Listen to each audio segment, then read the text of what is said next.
kabe hafata bari Gitwaza afunge n'aba bantu ubwo babakurikirane bari muri 30 jours cyo niko ntahita mvuga kuko baba barimo barabuza umudendezi iki umuntu kuri company yiwe yitangirije gwo ruramutse ruhagurutse rukavuga ngo Gitwaza ntitugushaka yavaho kuko Assemblée Générale no rwo rwego rukuru rushyiraho kandi rukanavanaho inzego z'ubuyobozi Kayanza hano hanyi muri Ngozi kugenda na za Gitega uko biri harakanye yego mugabo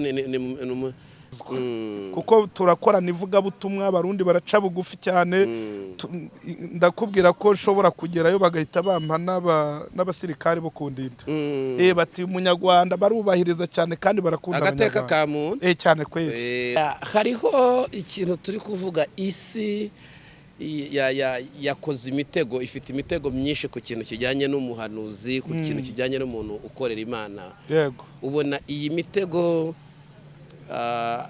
abantu bashobora kuyisimbuka gute ubona bashobora kuyisimbuka bate iyi mitego wenda byaterwa n'imitego yatezwe iyo ariyo fata igiti aracyatinyuka gufata igikoresho runaka agatinyuka kamanika agakubita mugenzi we mu minsi ishize hari umukecuru wishwe ku manywa y'ihangu muri Muhanga ni Ruhango ni Muhanga baramwica ku manywa y'ihangu kandi bamwica yaranamaze iminsi avuga atariko ndimo ndishinganisha ndabona abantu bashobora kunyica ariko insoresore ziratinyuka ku manywa y'ihangu umuyobozi kubera ibyo batari bumvikanyeho ariko witonde inama Assemblée Générale ubundi niyo mu bintu by'amategeko ibifite uruhare ibifite power cyane kuba yakuraho ubuyobozi bw'itorero kuruta ziriya nzego ziba zegereye tuvuge n'urugero nk'ubu ngubu bariya bashobora kugenda mu mategeko bakaburana bagatsindwa ariko hahaguruka nibura urwego rwa Assemblée Générale rwemewe muri Zion Temple rwo ruramutse ruhagurutse rugizwe n'abamembers bose b'itorero rero bariya bagabo yewe ntabwo mvuga ndibuze kuvuga yuko barimo barateza intambara za Zion Temple ntabwo ariko ndibuze kubivuga byaterwa byaterwa n'uburyo stati ya Zion Temple yubatse ibaye yubatse ko Gitwaza ari fondateur visionnaire fondateur ko navaho hazajyaho umugore we n'abana we nyine araga company yikoraga koperative ahubwo ikaba yubatse ko abandi bakozi baturutse ku ruhande bafite imishahara bagenewe bagomba guhabwa akaba atarayibahaye igihe bajya kumurega nk'abashaka kumukura ahubwo amategeko IREMBO RYERA TV IREMBO RYERA TV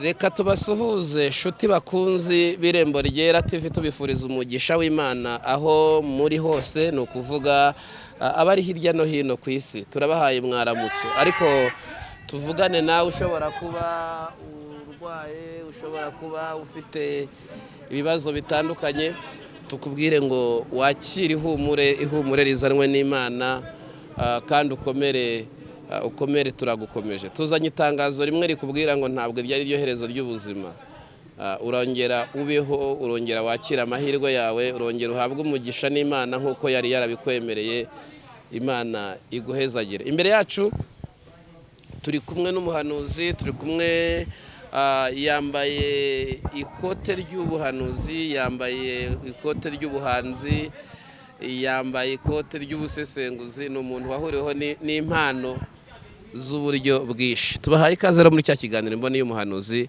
reka tuganire nta mukozi w'Imana amahoro neza cyane yego abakurikira Irembo Ryera gose baragira ngo uce widodora nidondore niko abavukanye bavuka amazina yanje ni Jean Paul Kimanuka umuririmbyi yego umuririmbyi nkaba umuririmbyi nkaba umuvugishwa nkaba umukozi w'uhoraho hamwe n'ivyo ndatahije abantu badukurikiranye vy'ukuri uhoraho abahezagire cyane yego none nawe uvuka iwacu uri wo mu Ngagara mu Kirundo mu Nyakabiga je burya simvuka ari anye cyakoze ndi umugenzi uri umugenzi ndi umugenzi mvukiyo oza Kibungo karibu neza cyane n'intara ya Muyinga ariko bujya bajyanye n'abagenzi twarashingiranye ndafise umugore ubakomokamo ni kwa sobukwe no inabukwe wanje n'umurundi katsi yego naje urumva bujya ndagifiringa cyane yego hamwe no shaka no kivuga gusa yego none ndagira ngo mbari bacavuga ngo aho umuntu ajisha igisabo niyo hatera ibuye yego bujya nyinaho ujishe igisabo ntiwo hatera ibuye na jewe sino hatera ibuye nyene kubera ndafise y'imiryango ababanyi ariko bujya ndabakunda kweri nayo mpamvu wumva ndakivuka hamwe no shaka gose njabutse nkashika mu Bujumbura za Gitega za Ngozi novuga ikirundi gusa gose yego hari umuntu wambariye umugabo ngo uyakurabye abona usana ndayishimiye ngo nawe ushobora kuba mu Gitega oya ahubwo bamwe bavuga ko ngo babona nsana nujya mutama yashitse ujya wo mu minsi yahera nunza nkuru nziza aya sindamuvuze nuwo ngahanye bavuga ngo turafise uruhanga rumwe sindamuvuze yego kubera impamvu za security yego kuko impamvu ariko hamwe nubwo twoba dusa none se umuntu usivye ko igihe umuntu afise amateka mabi biragorana cyane kwisanisha nawe rero ndi umukozi w'Imana ndi umukozi uhoraho ndamaze igihe muri uyu murimo uhoraho yampamagaye nkiri muto acarampindurira CV muri 2003 acangabira umurimo hano nicaye ni kubw'amajambo navuganye nawe ico gihe muri 2003 hama rero ndashima uhoraho ndafise umudamu n'abana 4 nkaba mbarizwa mu ishengero rya DPR Pentecote ndibaza ndiyumvira ko nidondoye ku buryo mugabo mucishirije yego harimo akantu mugabo reka ndabarire aba bavukanye badukurikiye bagira akayabagwe muri iki kiganiro bagira akayabagu kubera ndiko ndaraba n'amasaha yo kubona yo gufata injya yashitse ubu uri mu Bujumbura mugabo ariko arakora isosi ariko bujyanye mu Bujumbura haraba ubushuhe bwinshi gose haraba ubushuhe bwinshi iyo nshitse yo mba numva habura gatoya ngo nkure impuzu zose yego kabisa kubera kutamenye yego ariko muri agace ka Ngozi harakanye mu Kayanza hano hanyi muri Ngozi kugenda na za Gitega uko biri harakanye yego mugabo ni mu misozi Ubujumbura si misozi kweli niko ndabara Bujumbura ni ahantu hari furate ariko aha za Gitega za Murambya za Ntoza nabonye hari imisozi naho si misozi cyane burya nari tegereje ndaraba hano mu Rwanda niho hari imisozi kweli ariko mu Bujumbura mu Burundi ukijabuka uterera akantu gatoya bavuga gutera bavuga kuduga yego rwari rwiva ariko reka dusuhuze abarundi bagenzi bacu nukuri abarundi n'abana beza ndabasuhuje babe bari hano mu Rwanda babe bari hanze y'igihugu ndabasuhuje n'abantu bagifite baracyafite inyota yo gukizwa kuko turakorana ivugabutumwa abarundi baraca bugufi cyane ndakubwira ko ushobora kugerayo bagahita bampa n'abasirikare bo kundinda bati umunyarwanda barubahiriza cyane kandi barakunda agateka ka muntu cyane kwezi rero turabasabira umugisha iyo nagiye mu biterane nkareba uburyo baduha bo basekirite uburyo tugatangira nk'igiterane icyumweru cyose kigashira dufite abapolisi bari aho ngaho barimo baraducungira umutekano. Ndavuga ngo igihugu cy'u Burundi na guverinoma y'u Burundi bakomeze kugira umugisha bubahwe gose. Tugarutse mu by'iwacu, reka nanone tuze mu bavukanyi wacu, ubwo tuje muri Kigali wacu. Yego. Kigali wacu, ariko tutararenze ngohi, igihugu cy'u Burundi dukwiriye kugisengera tukakiragiza Imana kubera twakiririyemo nabyo ibyiza byinshi. Yego. Twari imikeke yabo. Oya, igihugu cy'u Burundi twari uburobe bwaho. Ushaka kurya umaze iminsi ukumbuye injya.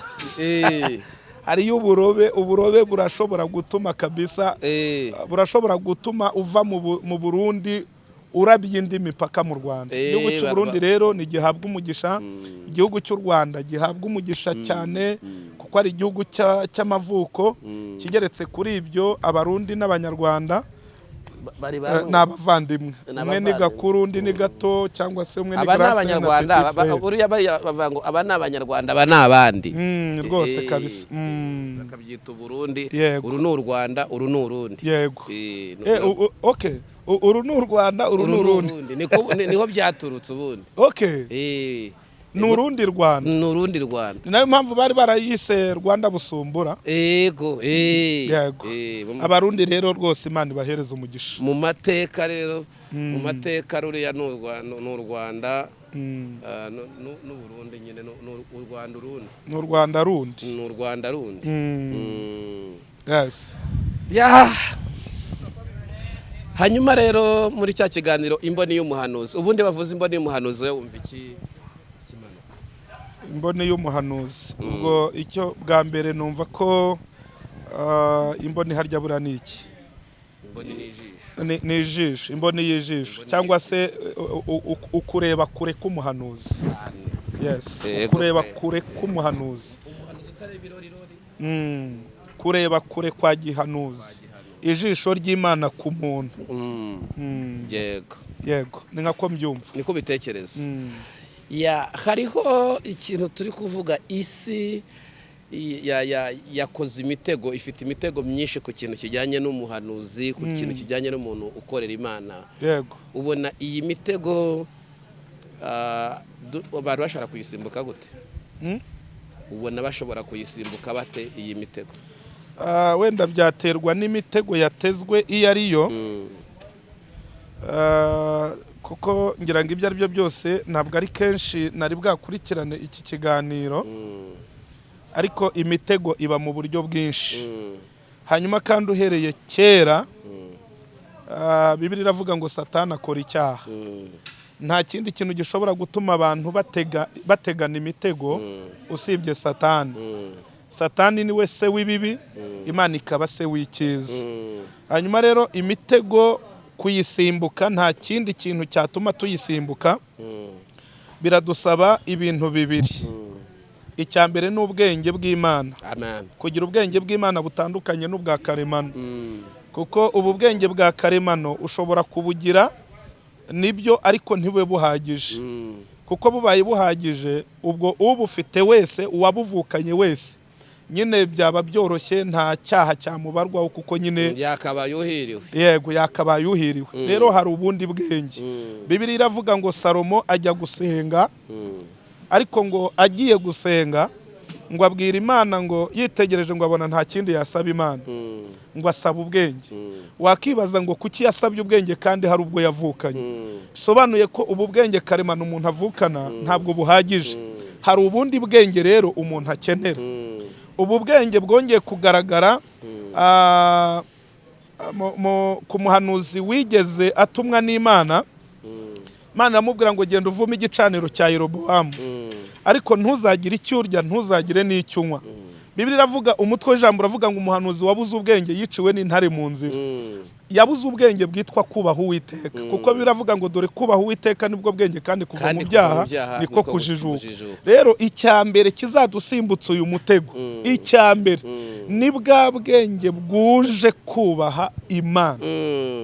Kuko igihe uzubaha Imana ibasha kuguhishurira byinshi, kandi ikabasha kukubwira aho imitego iri kubaha Uwiteka egare kumva ijwi rye kugendana naryo aha ntuhanyure hari ikibazo aha ntuhanyure hari umwobo rero ubwo bwenge nibwo bwonyine bwa mbere bukenewe iyo ufite ubwenge ugira n'ubunararibonye urakenga Bibiliya avuga ngo umunyamakenga iyo abonye ibi bije arabyikinga ngo ari kumuswa we ngo abyigaraguramo bikamubabaza iteka iri jambo ryitwa ngo ari kumuswa we bivuze ngo usigaye hirya yari umunyabwenge niwe wagize iki amakenga rero dukeneye ubwenge dukeneye ubwenge kugira ngo dusimbuke imitego niba nkurikiye cyangwa nibuka hari indirimbo waririmbye uravuga ngo mwana w'umuntu ariko umuntu ni hatari mugabo nicyo cyatumye uvuga ngo umuntu ni hatari bwa mbere reka mvuge itangiriro ibice 6 ndebe neza ntavaho nkibeshya dore ko hari igihe tuvuga nanone wenda burya nta umenya byose reka ndebe niba atari ibice ahubwo 4 ariko reka mbanze nyarukireyo ndebe Imana yicuza irema umuntu aha nanga rwose ni mu bice 6 mpanga iyi ndirimbo yanjeho saa 9 za mu gitondo nari maze iminsi mu biterane ubwo ni mu rukerera rwose rwa saa 9 kandi ampa iyi ndirimbo nukuri rwose iteka ryose mvuze kuri iyi ndirimbo ndabisobanura ni indirimbo yantunguye numva irangwiriye nkuko wajya kumva nk'amazi akumenetseho utazaturutse ku rwego nayiririmbye nk'umuntu nsanzwe nyizi hanyuma iyo mpawe ijambo n'Uwiteka ndabimenya kuko nakira amakuru numva ibintu binyuzuye mu mutwe bisesekara bimanuka kandi ngatangira kumva ikintu gisa n'ikinsunika mu mugongo ngo vuga rero iyi ndirimbo yanjeho atari ukuvuga ngo hari umuntu wankomerekeje abankomeretsa babayeho ari benshi nkuko nawe ubifite nkuko nabandi babifite kandi tudakomeretse ntabwo twabona ukuboko k'Uwiteka kutwomora bya bikomere gukomereka egare komorwa ibikomere udukomeretsa n'isi na Satani n'abamukorera ariko utwomora n'Uwiteka Imana hanyuma rero iyi ndirimbo yanjeho numva mpawe kuyiririmba iza muri inspiration ivuga ngo umwana w'umuntu ni hatari no dealing sinigeze ndisikasinga gusa nye numvise ibintu binzaho ndaririmba ariko nyishingiye cyane kuri aya magambo avuga ngo nuko Imana yitegereje irebye umuntu ngo yicuze cyatumye imurema ngireba uburyo umuntu akabije ubugome spiriye hari umwe mu bantu baherutse gusa naho bacanganyikiwe kubw'umuntu baravuga ngo numva aravuze ngo wari bwabone umuntu arusha Satani ubugome umuntu ntabwo ari uyu nguyu ugaragara umuntu abahanga bavuga ngo ni ikihishe mu muntu hanyuma ariko reka nivugire nkanjye kimanuka ntabwo umuntu ari uyu ahubwo umuntu n'undi utagaragara kandi umuntu ahishemo ibyumba byinshi ku buryo byakugora kumenya umuntu ndetse byararenze aha hantu Imana ivuga ngo nishujije cyatumye uragira uti rero ubwo nicyo cyatumye uhita uvumbura ko umwana w'umuntu ari hatari reba Imana yaremye ibintu byinshi ngo bimwe yagiye ivuga ngo bikabaho biravuga ngo irema ijuru n'isi irema n'inyamaswa n'ibindi byose ngo irangije iravuga ngo reka dushyireho n'umuntu uyu muntu nawe tumuhereze ubwenge abashe gutandukana n'ibindi biremwa byose Bibiliya iravuga ngo mu buryo Imana yaremye umuntu nicyo kiremwa Imana yashyizeho imbaraga igishyiraho ubuhanga ndetse ngo ikoresha ibishoboka byose ngo wa muntu mu gaciro kayo yende kumusushisha nayo reba ikiremwa Imana yenze kwisanisha muri make yarisanishije nacyo ngo haburaho akantu gatoya none ariko reba ngo nicyo kiremwa cyateye Imana kwicuza ese utekereza ko tutari bahatari ariko spiriye uzi ko uyu mwanya dushobora kuba twicaranye nkwanga urunuka ariko wowe wajya undeba twaseka ukabona ko rwose nkwishimiye ndetse wanahagarara no mu bandi bantu ukazajya uvuga uti mu nshuti zanjye mfite iya mbere n'ikimanuka kandi nkwanga isura yanjye ngakoresha ibishoboka byose nkakwereka ko nkwishimiye hamwe udashobora kuntahura kandi ubwo wenda no mu bagufitiye imigambi mibi ndimo ejo n'ejo bundi uzisanga muri gereza ejo n'ejo bundi uzisanga mu rupfu ejo n'ejo bundi umwana wawe azaba ari mu kaga nagizemo uruhare ndetse ku buryo ka kaga ushobora kukicaramo nkajya nza kugusura kenshi nkubaza amakuru kandi ari igihe wakagushyizemo ibi we ntubizi nturi mukuru ndabizi bishoboka bite ko umuntu naba mbana n'umugore uwo nisesheri uwo nagiye uwo nasabye bakamunshingira ariko ngasubira inyuma nkamwica Sipiriye niba hari ikintu numva nahagurukiye gutambutsa ubwo mu mboni nanjye y'umuhanuzi ko ndi umuhanuzi w'Uwiteka mba ndimo ndatanga impanuro kubisa umwuka wose w'ubwicanyi bwo mu muryango nukuri ni ikibazo mba ndimo ndagira ngo nanjye mpanure abakuze abatoya mbabwire ngo nyamuneka mureke ubwicanyi kuko niba ari ikintu muri iki gihe giteye ubwoba ubwicanyi bumeze nabi kandi umuntu akakwica mwasekaga umuntu akakwica mwasangiye bigeze ku rwego ku manywa y'ihangu umuntu atinyuka Sipiriye hari akantu kambabaje wenda nishaka mbe mvuze akangaka ubundi mbaze icyo ushaka sinzahwema kuvuga twese wenda reka nivugire ku banyarwanda uyu munsi dufite amateka ya jenoside muri iki gihugu uyu munsi dufite amateka y'ingengabitekerezo yaba mbere ya jenoside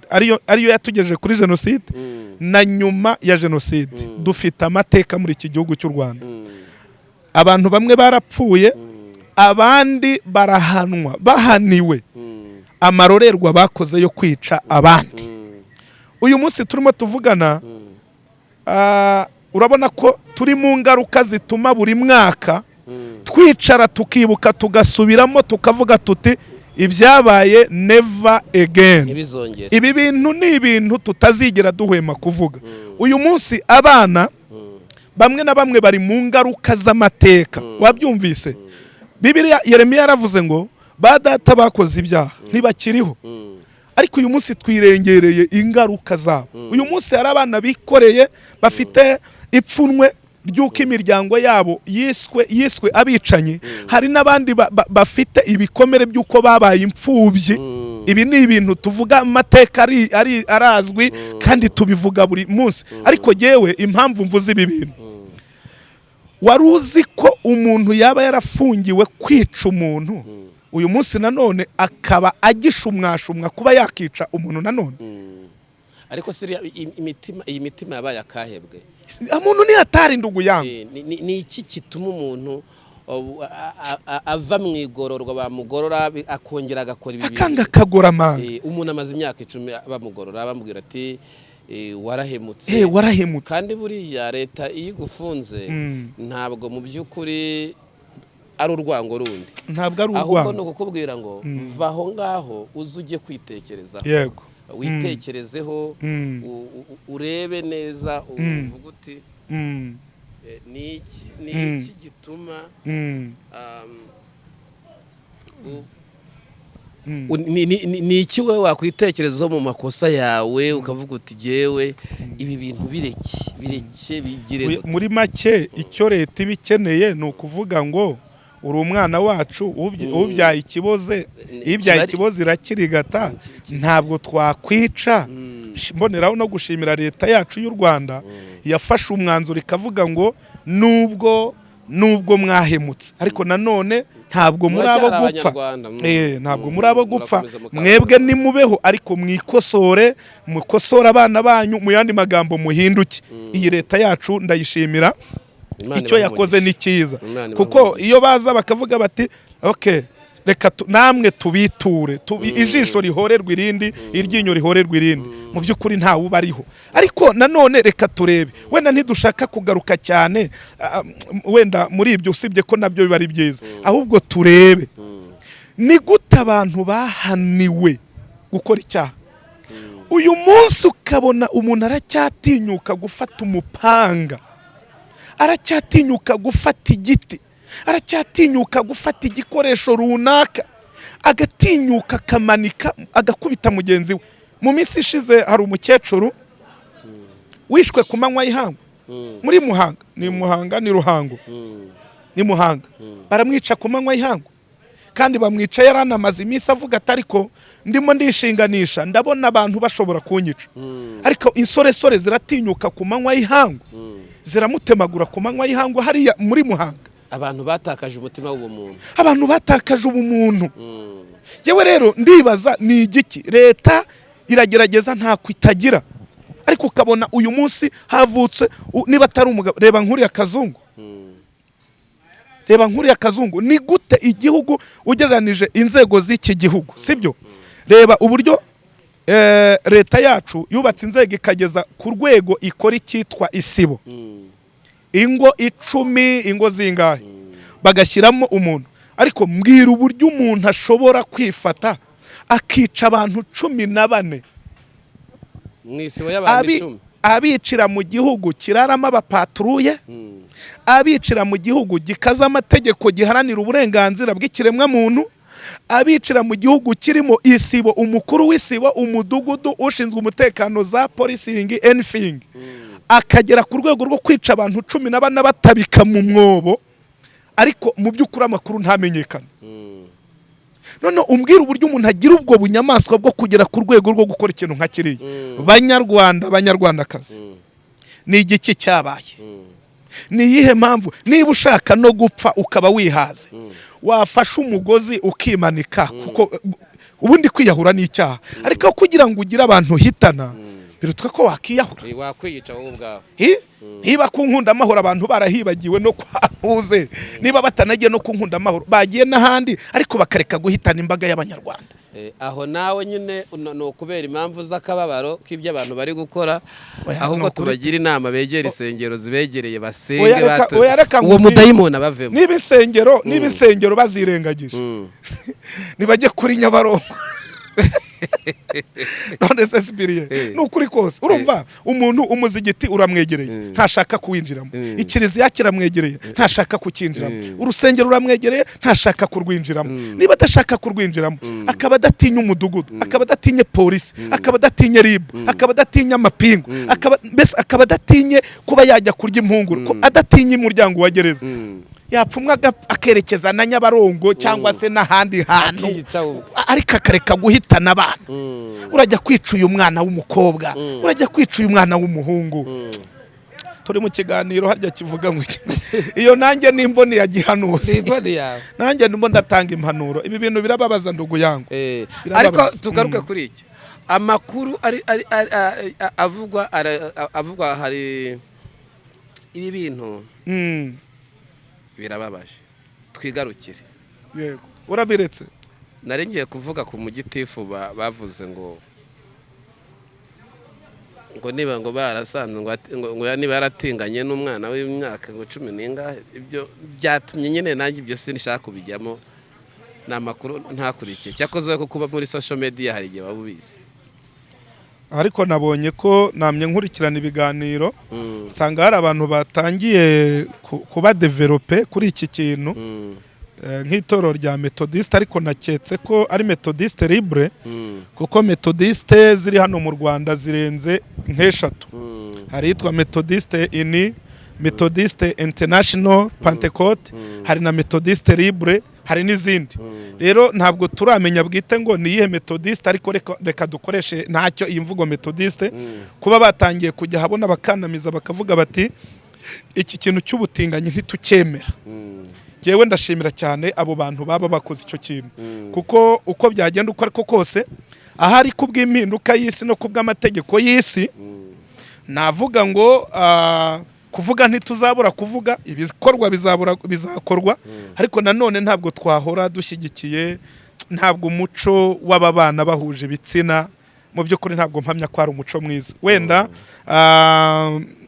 Ministeri y'umuco n'uburere mboneragihugu n'umuryango wenda bazakomeza kugenda babireba kuko nanone ntitubabereye mu bitekerezo ariko nanone leta n'abaturage kandi abaturage ni leta rero hamwe no gusangira ibitekerezo baba banaduha urubuga rw'ibitekerezo natwe tubahaye ibitekerezo twavuga ngo bazakomeze kurebera mu muco w'abanyarwanda iki kintu cyo kubana kw'abagore cyangwa abagabo ntabwo ari byiza rwose reka cyo wenda tunakirenga ubwo hari minisiteri y'umuco ibishinzwe izabikurikirana izakurikira umuco niba yarabonye hari aho umuco waje mico bazashaka agasabune bamese kuburyo ntaco rizaba ririmo icyo navugaga abantu dukurikiye twagiye tuvuga ku bintu bijyanye n'imitego igusha abakozi b'Imana yego ni iyihe mitego wehuzi ishobora kuba yaragushije abakozi b'Imana bakava mu byo bizeraga bagahinduka abantu basanzwe n'abahanuzi umutego wa mbere ni umutego w'ubukene uyu mutego w'ubukene ntabwo ari umuntu wutega undi ariko nanone ni ubuzima ni igice ushobora kwisangamo nta n'uruhare wabigizemo yewe wanagerageje bishoboka warwanya intambara wakoze hirya no hino ariko bikarangira uyu mutego w'ubukene ukugondoje ndetse ku kigereranyo kinini ubukene iyo buhuye no kugira umutima utanyuzwe ushobora kwibaza ngo ni gute umuntu yanyurwa kandi afite ubukene birashoboka ko umuntu yagira umutima unyuzwe kandi akennye bwa mbere ni ukuba wambaye izindi mbaraga zitandukanye n'iz'uyu mubiri ufite bwa mbere ukimara kwemera gupfa ubundi dufite ikibazo gikomeye cyane sipiriye cy'abantu bagaragara nk'abapfuye ariko baripfushije buriya kwipfusha no gupfa nyine ni ibintu bibiri ntabwo njya nkunda guha abantu urugero njye nigeze kubona umuntu rimwe wipfushije twamufashe ku irondo umuntu yaripfushije ariko ni ubwa mbere navuze ngo isi irimo ibitangaza irimo abantu ariko ikabamo n'ibitangaza by'abantu twafashe umuntu ku irondo tumufashe yari yibye tumwambura ibyo yari yibye hanyuma ariko kubera ko yari yabikuye ahantu kure yabonye ko kugira ngo tumenye amakuru y'aho yabikuye bizaduhenda hanyuma akina trike aragenda kuko iryo joro yashatse kudutema ariko abona ko turi benshi aravuga ati aba bantu baranyica aratibika ariruka ariko ku bukeye aragaruka aza kutwiyereka ni nko kuvuga ati haho ryanjye ndarikurikirana n'ubundi ntibazamenya aho narivanye ndarikurikirana mpaka ngiye kubona mbona abantu bangezeho nanjye nari shefu w'irondo ibyo bintu nari natangiye kubitera imirwe mvuga ati uyu ndamuha igitoki uyu ndamuha umwumbati mvuga ni nyine ni umunyago ariko kuva kera kunyaga byabagaho no muri Bibiliya iyo mwajyaga mu rugamba mukabona haduyi murayikubise mwarayinyagaga burya kunyaga biremewe hanyuma uyu muntu yaraje araza kuvuga ati yewe ibintu ni ibyanjye arisararanga ariko twamukoresheje ibizami byose bishoboka kugira ngo tumenye neza kandi tumufate neza we ubwe yivugira mu bizami byose twamukoresheje harimo n'icyo gufata igishirira igishirira iki cyo muziko ukagishyira mu biganza ni ukuri nabonye aho umuntu mushyira igishirira mu biganza ntiyinyeganyeze kandi yipfushije ni ukuri kose yaripfushije umwuka arawumira burundu ntiyahumeka kandi haca umwanya urenze nk'iminota 5 nayirenga atari guhumeka washyira igishirira mu ntoki ntiyikome ukazanihwa ukajomba wajomba ahantu ntiyikome noneho turahindagura dufata amasusa ntuzi ukuntu aryana ukagira nka gutya ntiyikome tuzana imigwegwe turayikubita urumva igihe twazaniye imigwegwe umuntu atari guhumeka imigwegwe turayikubita turangije tumusiga ku mubiri umuntu ntiyikome ndangije ndavuga nti gereza ndayinjiye nakwambiye aho nakabereye iyi gereza ndayiriye uburoko ngiye kuburya ndangije turahindura tuba turavuze tuti wagiteka mutwe byuko twari ibintu byawe cyangwa uve mu maso yacu kuvuga gusa ngo byuka wikorera ibintu byawe ngwi Sibiriya narabibonye ko umuntu ashobora kwipfusha akamara iminota 10 reka nimvuge ko umuntu wipfushije w'umwuka uyu munsi turimo turavugana hari imitego twagiye dutegwa navuze umutego w'ubukene mvuga no kutanyurwa iyo wakiriye imbaraga za Kristo muri wowe zigukoreramo Kristo yarishe kamere ubundi wowe akakubera umwambaro mu yandi magambo akambara housing yawe iyo wapfuye byanyabyo n'igihe waburaye uranyurwa n'igihe wabwiriwe uranyurwa Sibiriya ndumwe mu bagabo banyuzwe ubu ndamutse nkubwiye nkakubwira nyamara wasanga naranyuzwe Sibiriya kandi nyurwa nta kintu mfite nyurwa ndi igitutsi mu bantu nyurwa umwana ashobora kumfataho ijambo urimo urabyumva wari bwabona aho unyurwa ukanyurwa n'umwana arimo arakureba mu maso kandi utamufitiye igisubizo cy'ibyo arimo arakubwira ariko kumva uranyuzwe Sibiriya ndabizi ko amateka abarokore benshi tujya tuyasangira wari bwagere mu gihe uzi kugira umwana nk'ubu nkanjye maze kugira umwana ukuze agiye kugira imyaka 14 arayuzuza muri uko kwa mbere ariko wari bwabone aho umwana umaze kugera muri icyo gihe abamaze kubona ibintu bigiye bitandukanye umwana akegera mama akamubwira ati ariko ko mbona ibintu byaducanze nkaba mbona papa zamwakiye turabaho dute umwana agakora ikiganiro na nyina kubera ko we ntiyakubwira nyine arakubaha nka se ariko umwana akakunyuzamo ijisho akabibona ko wakubiswe akabibona ko batari buze gupfa kubona icyo kurya ariko kanyurwa ukumva nyine uratuje uravuga tubwo umwama nkunda ndamahoro hanyuma rero bwa mbere umutego wo kutanyurwa n'ubuzima n'igihe Imana iguhagaritsemo uyu numwe mu mutego wa mbere udashobora gupfa gusimbuka uri umukozi w'Imana igihe cyose kunyurwa bizakunanira ukumva nta mbaraga ufite zo kunyurwa izina ry'Imana rizatukwa ku bwawe nk'uyu munsi tuvugana iminsi maze muri iri vugabutumwa byakugora gupfa kumva umuntu ukubwira ko namwatsi ideni kuko no kugera ku giceri cy'ijana njyewe nzi kwihangana sigaranye igiceri cy'ijana nigeze kugisigarana nkibaza Kicukiro nka gutya aricyo cyonyine nsigaranye imbere n'inyuma ariko icyo gihe mva Kicukiro hasi gutya hamwe ku mucanga nabaga ndazamuka cyakoze nzamuka n'amaguru ngera hano Gisimenti gatoya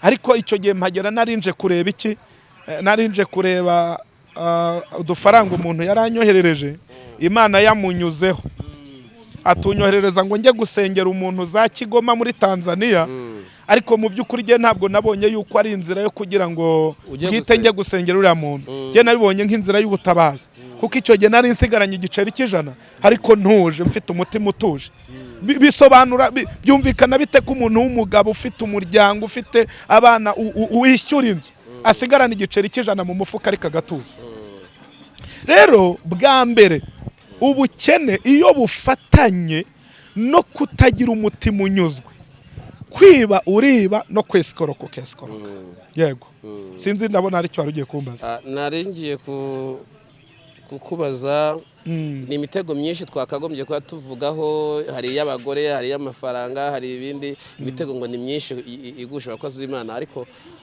uyu munsi ikintu cyitwa kutanyurwa nicyo tugira ngo twinjirireho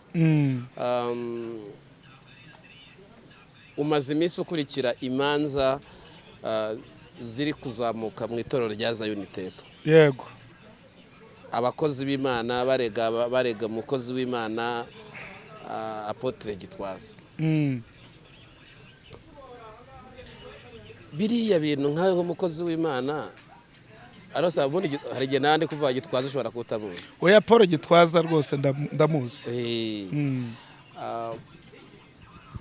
biriya birego wumva bibereye nkawe wumva ibintu abakozi Imana bagiranye ibibazo babikemura bate?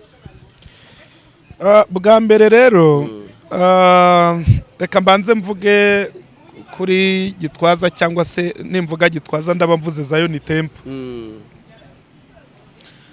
Bwa mbere hari ibintu abantu byabagoye gutahura. Mu busanzwe ikintu kivuga butumwa cyangwa se n'ibyo tubona hano hanze byinshi, reka nkoresha ijambo ryitwa ngo ni business. Nimvuga business ni ikintu kibyara ikindi, kibyarira ikindi mu nyungu. Hanyuma uko uyu munsi umuntu asigaye wenda ajya gushinga akabari n'ibindi byinshi, hano turi urabona twicaye muri business, niko n'ikintu cyitwa umurimo w'Imana. Reka mbanze ngusobanureho mvuge ko nawe ari business, ndetse ni na business yatangijwe na Kristo, kuko burya Kristo niwe wa mbere watangije business mu bintu, muri ibi bintu by'iyobokamana. Kuko yaravuze ngira ngo ku bice 10:5 muri Luka aravuga ngo nuko mugende, business iratangiye, nuko mugende, aratumye mugende mubwira abantu, mubigisha kwitondera, mubabwiriza ubutumwa, abemera kwihana bigeze ku nyungu, abazemera kwihana muzababatize. Kwemera kwihana kugenda ni igishoro, gutumwa no kugenda ni igishoro, ariko kubemera kwihana cyangwa kubakira ubutumwa ni inyungu. Bivuze ngo iyi ni business. Noneho rero hari abantu bafashe iyi business bayivana mu biganza bya Kristo bayishyira mu biganza byabo. Ndabisobanura. Business ya Kristo ni ukubwiriza abantu ubutumwa bwiza, bagakizwa, bagahinduka, bakazabona ubugingo buhoraho. None rero abantu baprofitiye kuri iyi business baprofitiraho kwishakira indamu. Ari nayo mpamvu uyu munsi umuntu atangiriye muri business ya Kristo, akanayironshinga nka business ya Kristo, agahamagara abantu nk'ushaka gukorera mu nyungu za Kristo, naho kumbe yihisha inyuma ya business ya Kristo, ariko afite akandi ka business yikoreye. Ndashaka kukubwira ko igihe cyose izi nsengero zubatse mu buryo bwa familiyare, urabona uburyo buri familiyare bugizwe n'umugabo n'umugore n'abana. Niba rero umuntu ashobora gutangiza urusengero, ni urugero, akarutangiza avuga ngo ni jyewe muyobozi, ushobora kunsimbura igihe ntahari n'umugore wanjye, ushobora kugira priority idasanzwe mu gihe jyewe n'umugore tudahari n'abana banjye, byanga byakunda ugahamagara abantu bereka yuko ari imbumbe ya bose, ariko mu by'ukuri ufite wakoze. Ntabwo izi nsengero zizabura guhura n'ibibazo. Ubwo ndavuga ku mushumba Gitwaza. Igihe cyose wakora, ngewe iyo ngezangaruka ku itorero ryacu ya ADPR, Zangirikani n'abandi bantu, aya ni amadini yubatswe ariko mu buryo buri wese yibonamo. Kuko uyu munsi tuvugana haba hariho uyu, ngira ngo turabizi, oya nyine yubatse mu buryo itorero ritagira nyiraryo, itorero ahubwo ryitirirwa nde, ryitirirwa Kristo. Wenda nubwo abariyobora bajya mu nshingano babikora nabi, ariko nanone byubatse mu buryo bwitirirwa nyine Kristo, ku buryo unabirebye uravuga ngo yewe, ariko tutabogamye. Wasobanuye ikintu, tubanze tureke iki kintu gitambuke, reka indege nazo zitambuke, nabo n'abagenzi. Urumva none? Yego. Umuntu yishingiye, uti tutabogamye, umuntu yishingiye urusengero, wemera kumujoyininga, agushyira mu weho wabyise ngo ni business, agushyira muri business, agushyira mu rusengero rwe. Arakubwira ngo cyakoze kuko uzakora nzaguha ibi, nguhe nibi. Yego. Nzaguha wenda amafaranga, nzaguhemba, uzambara ikote, nta kibazo uzagira kijyanye n'imibereho y'umuntu, igihe cyose uzaba urimo ukorana nanjye. None kubera ko dukoranye akazi ugatinda, ugatangira kuvuga atari ko abantu bose bambonye hano mu myaka 10-15 n'uburi nagiye bagiye baza bakahasanga iri duka ngiye kuryita iryanjye. Yego. Uryisi ryawe gute? Mfasha ngusubize. Ese wowe ubaye ufite umuhamagaro kuko nabikoze nawe wabibonye, wagiye gukora ibyawe nk'uko nakoze? Sipiriye, akenshi reka nkwereke ikintu cyitwa itorero. Uko ubizi hari umuntu wenyine ku giti cye wakifata agatangiza idini wenyine ku giti cye, igitekerezo cy'umuntu umwe adafite amaboko, ikusanirizo ry'ibitekerezo. Ariko amaboko akurikira igitekerezo ufite. Tuvuge n'urugero, Gitwaza yazanye igitekerezo, igitekerezo aragifite, yagize viziyo, yagize inzozi cyangwa icyerekezo cya avuga ati none muje gushyigikira inzozi. None se ushyigikira inzozi niwe nyiri inzozi? Reka nsobanura aka kantu. Sipiriye yatekereje ikintu, ariko kugira ngo iki kintu Sipiriye yatekereje kijye mu bikorwa, kive muri teori kijye mu bikorwa, akeneye kukigeza ku bantu runaka, hanyuma abantu bakagishyigikira cyangwa se abakirwanije bakigirayo, abagishyigikiye bakagishyigikira. Urwo ni urugero rutoya. None by'umwihariko icyitwa idini ni idini rizaba launched ariko rigakenera na stati, ibyemezo bigiye mu materaniro binyuze mu mategeko. Kugira ngo idini barihereza ibyangombwa nuko rigaragaza uburyo ryatangiye ndetse n'abaritangije, kuko ribaye ryaratangiwe n'umuntu umwe akaba ari urimo arigaragaza, ntibamuha ibyangombwa. Impamvu batanga ibyangombwa nuko agaragaza nyine aba bantu muri ubu buryo. Ariko nubwo biba bimeze bityo, hari amasezerano baba baragiranye. Ndakoma urusyo ngo nkomi gasire. Niba abantu baricaranye na Gitwaza, ni urugero, urimo urumva, niba abantu baricaranye na Gitwaza, Gitwaza akababwira ati genda umva ashaka gutangiza itorero, hanyuma barangiza bakavuga bati icyo gitekerezo turagishyigikiye. Urimo urumva Sipiriye? Bakavuga bati icyo gitekerezo turagishyigikiye. None bakicara bagakora ntuze plan, business plan reka bari ko mbyita. Gitwaza akababwira ati rero ibi bintu ni jewe wabitekereje murabibona, kandi kuba mbibagejejeho mugomba kubaho mubizi yuko nyine ibi bintu ari ibyanjye, ariko icyitonderwa ntabwo muzaruhira ubusa, namwe nzabahemba.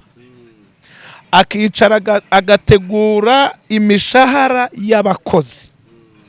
Igihe aba bantu bahagurukije intambara zo kurwanya Gitwaza, bakwiriye gukubitwa hakiri kare, byaba ari n'ibishoboka, ahubwo amategeko akagira gute, akabahana, kubera ko yarabahembye, yabemereye ibihembo, aranabahemba. Bibaye ari uko atabahaye ibyo bari bagenewe, aho niho ikibazo cyaba kiri. Ntabwo barega ngo bamukureho cyangwa bamukorere bamwigizeyo, ahubwo byarangira bagize gute, byarangira bidekaraye ko ibihembo yagombaga kubaha atabibahaye. Ariko icyitonderwa, mu buryo amategeko yubakwa y'idini, ntabwo aba bantu bashobora guhaguruka gufata decision yo kuvuga ngo duhagaritse umukuru w'itorero by'umwihariko wanaritangije, badafite amategeko yubatse mu buryo bubahereza ububasha bwo kuba banamukurikirana mu mategeko. Ntabwo byakunda, kuko ibintu byose bigendera ku mategeko. None se aba bantu babaye badafite liberite ibemerera kurega, bajya kurega he ku muntu witangirije ibintu? Urumva ibintu se byakunda? Ntabwo byakunda. Ni nayo mpamvu ubona bagannye amategeko, nuko amategeko abafitiye iki gisubizo. Nari nimo ndasoma inkuru nkabona aba bantu bamurega, urumva bashatse abavoka, bafite n'ibintu bagenda bagaragaza ku byaha bamurega n'iki bintu nk'ibyo ngibyo. Ibyo wenda reka tubiharire amategeko, ndetse banavuga bati RGB yaratwirengagije n'ibindi nk'ibyo ngibyo. Ku kintu cya Gitwaza usibye kuba twakiganiraho cyangwa se cyaza Unitempo, nuko biganira, ariko igisubizo nyirizina gifitwe n'amategeko.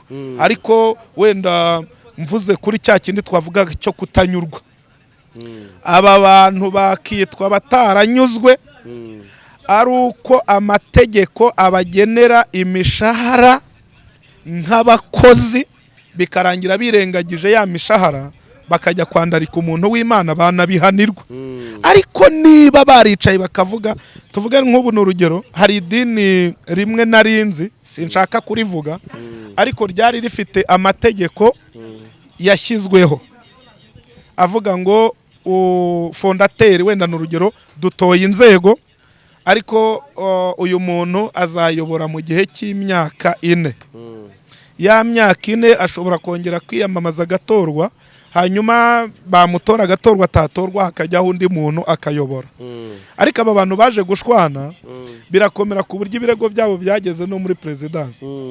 Wabyumvise bigera ku meza ya president RGB, noneho Assemblée Générale yitwa inama rusange y'abakristo y'abamembers bitorero barateranye. Uyu mushumba mukuru represent bamukuraho baramuhagarika. Baravuga bati ntukiri umuyobozi kubera ibyo batari bumvikanyeho. Ariko witonde, inama Assemblée Générale ubundi niyo mu bintu by'amategeko ibifite uruhare, ibifite power cyane kuba yakuraho ubuyobozi bw'itorero kuruta ziriya nzego ziba zegereye. Tuvuge n'urugero nk'ubu ngubu bariya bashobora kugenda mu mategeko bakaburana bagatsindwa, ariko hahaguruka nibura urwego rwa Assemblée Générale rwemewe muri Zion Temple, rwo ruramutse ruhagurutse rugizwe n'abamembers bose b'itorero, rwo ruramutse ruhagurutse rukavuga ngo Gitwaza ntitugushaka, yavaho. Kuko Assemblée Générale ni rwo rwego rukuru rushyiraho kandi rukanavanaho inzego z'ubuyobozi. Rero bari abagabo cyewe ntabwo mvuga ndibuze kuvuga yuko barimo barateza intambara za Zion Temple, ntabwo ariko ndibuze kubivuga.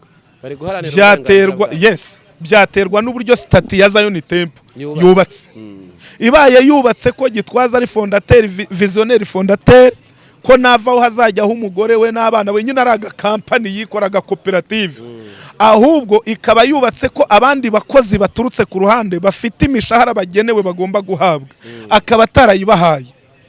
Igihe bajya kumurega nk'abashaka kumukura, ahubwo amategeko abe hafata bare Gitwaza afunge n'aba bantu, ubwo babakurikirane bari muri 30 jours. Cye niko nahita mvuga, kuko baba barimo barabuza umudendezi iki umuntu kuri kampani yiwe yitangirije. Ariko niba yubatse ko bafite liberté nayo gukurikirana uburenganzira bwabo, tuvuge n'urugero umwe ni vice representant, undi ni wenda ni comptable, undi ni sociale cyangwa se secrétaire général, aba bantu bakaba bose bari muri stati, kuki se batamuhagurukira kandi bikagira imbaraga. Rero amategeko azakora ibyayo, ndumva igisubizo nago ari icyo. Igisubizo ni nta kindi twakongeraho cyane kuri ibyo ngibyo, kandi ibintu bizagenda neza. Gusa hari ikibazo Spiria n'ukuri, ni ikibazo ndugu yangu, ni ikibazo kwitirirwa itorero rya Kristo, ariko hakaba hari uruhande rumwe rugaragaramo nyine, hakaba hari urundi ruhande rusa n'uruhezwa. Spiria buri hari ikintu kijya kikunda kuvunana mu buzima. Uzi umuntu ushobora kukubwira ngo ngwino unyungirize ku buyobozi, ariko ashaka kugukoresha nk'agakingirizo kugira ngo mu mategeko abone uko ahabwa ibyangombwa, kuko aba bantu barabikora cyane. Ugasanga umuntu arakwiyegereza akakubwira ngo ngwino umfashe umurimo, ndetse akagira n'ibintu agusezeranya, ariko wamara kumufasha yamara kwibonera ibyangombwa agatangira kuguhigika no kukwigizayo. Niba ari itorero ry'abantu bose, abo bantu bose no mu bikorwa bibafitiye inyungu nibibonemo. Cyewe niko kuntu mbyumva. Niba tuvuge n'urugero, uyu mwanya Spiria yatangije ikipe y'umupira, ikipe y'umupira Spiria igomba kumwinjiriza, ariko n'abakina nabikagira gute ikabinjiriza. Ni nayo mpamvu amadini menshi ajya nanirwa kuringaniza ikintu cyitwa amafaranga.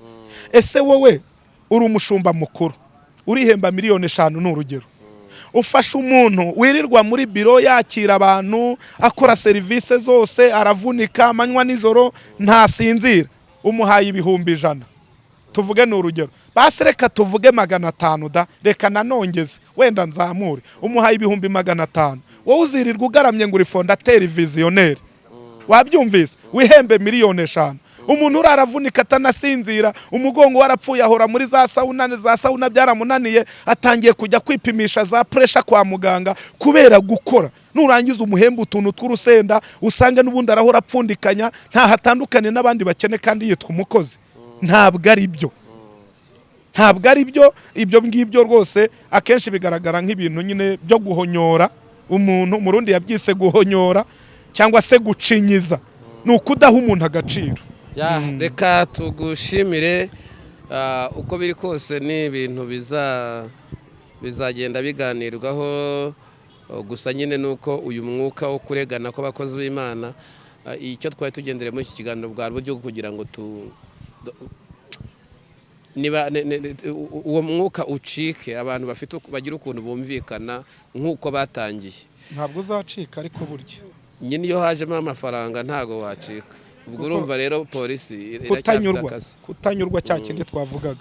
Urumva nk'uyu mugabo tuvuge no kwisanga umuntu atanyuzwe ari aba bantu bari kurega Gitwaza sibyo ari n'uyu Gitwaza imitungo Gitwaza uyu munsi itorero rya Zion Temple rifite aba yagize kunyurwa yagira umutima wo kujya afata no kuri bya bindi agaha ku bandi aba yagize umutima unyuzwe. Aba bantu nabo hari ikibazo bagira uragenda ugasanga umuntu ashaka gutumbagira cyane ngo agere hejuru ariko niba wowe umanuka ahora kureberera urimo uramanuka. Mu rukundo rwa Kristo rero ntabwo ariko byakagombye kugenda. Ibyiza niba wazamutse gira n'umutima wo kuzamura abandi.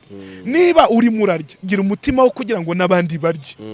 Niba ari ukuvuga ngo wenda uzi kugira ngo uyobora abantu ufite utangiye ugeze ku rwego rwo kubaka imidugudu y'amazu uwo mubana wenda ashobora kuba kodesha cyangwa se n'abana be ku ishuri barimo baragira ibibazo kandi wakagombye kumubera imbaraga. Rero abantu bagira umutima unyuzwe kandi Imana izabibafasha muri kabari uko mvuga. Reka dusoze dushimira Imana iguha umugisha. Niba ushobora guha abantu nimero yawe uwifuza kuguhamagara akaba yaguhamagara ukamugira inama nk'umukozi w'Imana nk'umuhanuzi. Hanyuma wenda nubwo utabimbajije ariko ndi gutambukiriza ubutumwa kuri Irembo Ryera TV ariko mfite YouTube channel Kimanuka Official niko yitwa niyo ibaho ibihangano byanjye byose iba ry'uburyo butari bumwe yewe n'amafilime kugera ku rwego n'amafilime yivuga butumwa yewe mba numva nifuza Spiriye mbonero no kubwira abantu rimwe na rimwe bajya bibaza kuri iki kintu arabo mbona bandika muri commentaire yego ugasanga umuntu yavuze ngo uyu muntu ngo urimo urakina amafilime ngo kandi ngo amafilime ni icyaha. Mu by'ukuri ntaho byanditse ko gukina filime ari icyaha. Jewe ndimo ndakina filime ariko zivuga butumwa. Hanyuma rero intego yanjye ni ukugira ngo nzanire umuntu Kristo kandi ndizera ko Imana izakomeza kunshoboza. Kigeretse kuri ibyo wadukurikirana ukaduha ibitekerezo ukadusangiza amakuru. Dufite icyifuzo cyo kubona kamera kandi ntayo turabona nyamuneka wumvise wanshyigikira ukantera inkunga nkabona kamera yo gukoresha umurimo w'Imana wabukoze. Hanyuma reka ntambutse nimero zanjye za telefone.